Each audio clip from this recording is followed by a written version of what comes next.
Another story from my first book comes from a woman who was a parent at a school that I taught at.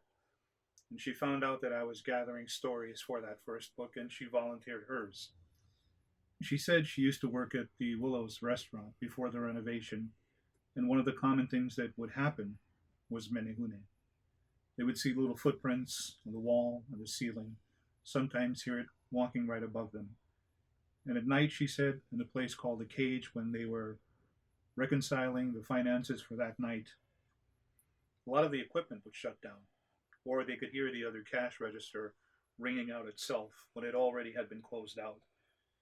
But she said the most common thing, which was the most scary, was the pond, because Willows is built over the old Kumulae Pond, a healing spring that was a place where even Queen Liliuokalani and Bernice Pawahi Bishop went to go and soak and to heal.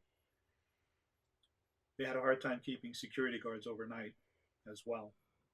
And so that's an interesting story.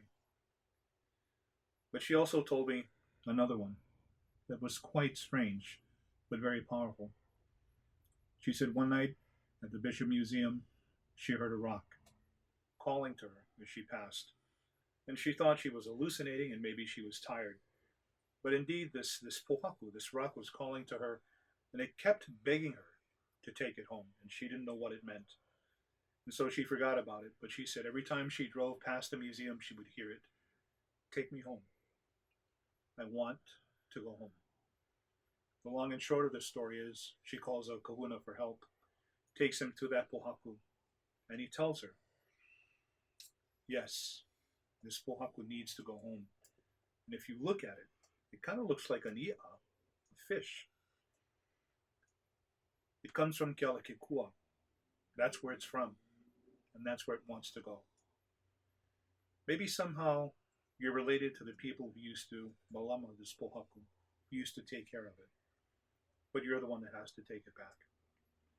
And so she does. And she gets on the old Aloha Airlines and she has this pohaku, gets to Kona, gets the rent-a-car, drives out to Kealakekua, walks out to the point. Holding the pohaku, she places it into the water and watches it change color from a grayish black to red, a rust colored red. And she says, okay, Pao, I have fulfilled my duty to you, my kuleana, my responsibility. I'm done.